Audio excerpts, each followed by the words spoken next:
Now we will finish with the rest of the multi-letter phonograms, and for the sake of time, I'm just going to say the sounds.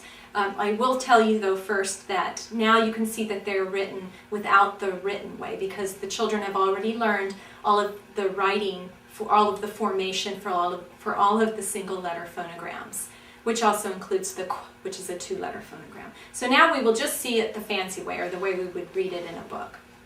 This is We have 5 ers. This is the of her. The of nurse. I'm just going to put these back here. The of first, and these are also written on the back so that you know which ones they are. The of works. The only time, I'm sorry, I said that wrong. The letters OR may say when following the W. And that's written on the back, and I think I said that the wrong way. When W comes before the OR, sorry. The of early. Sh, used at the beginning of a word, at the end of a syllable, but not at the beginning of any syllable after the first one, except for the ending ship. Sh. And that's also written on the back in the red. E always says E. And we want to teach them it's quiet and noisy. Is quiet, stick your tongue out. It's the only time you get to stick your tongue out. And that's noisy, and they'll feel that on their throat. And back to the of her. The next set we have what I call the partners. There are a few of them. They tend to be very tricky for them. Takes them a little while to master them, but they do get the hang of it and remember them. They get a little bit confusing because you'll see in just a moment how similar they can be. This is a 2-letter A that we do use at the end of English words. A 2-letter A that we do not use at the end of English words. Why not? English words do not end with I. Ow, O. Ow, O, oo, Ah that we do use at the end of English words. These are the partners.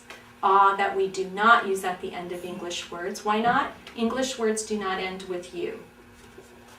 Oo, U that we do use at the end of English words. Oo, U that we do not use at the end of English words. Why not? English words do not end with U. Oi that we do use at the end of English words.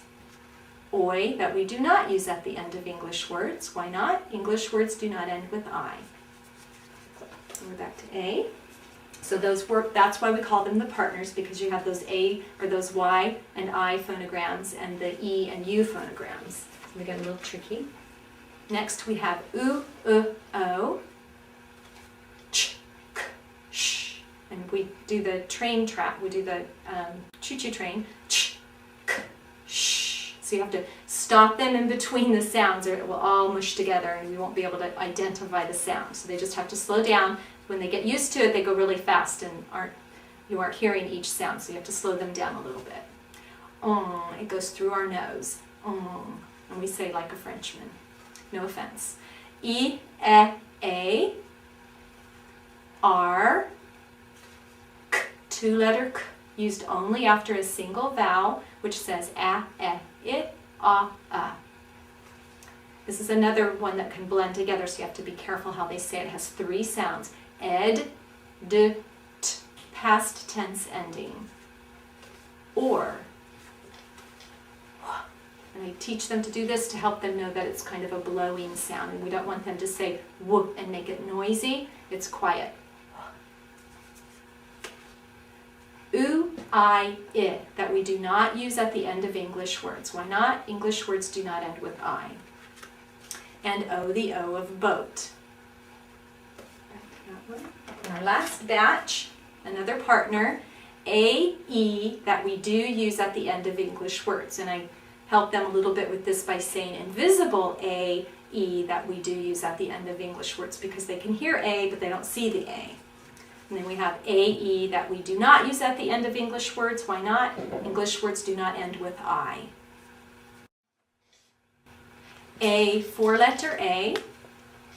I, 3-letter I.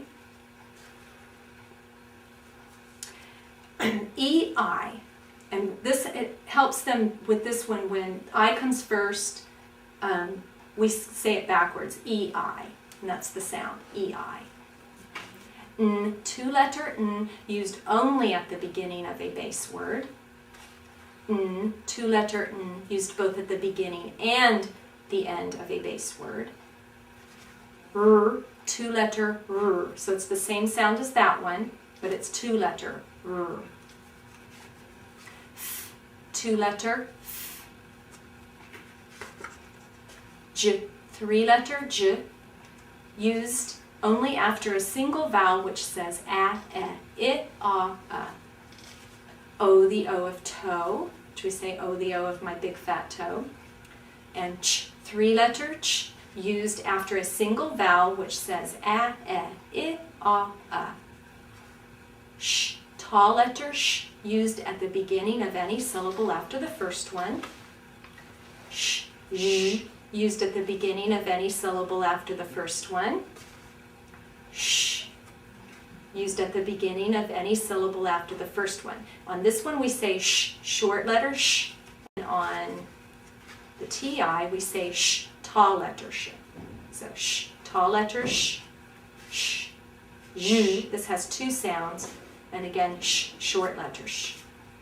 And the last one, o, u, uf, off, ah, ow, our 6-sound phonogram.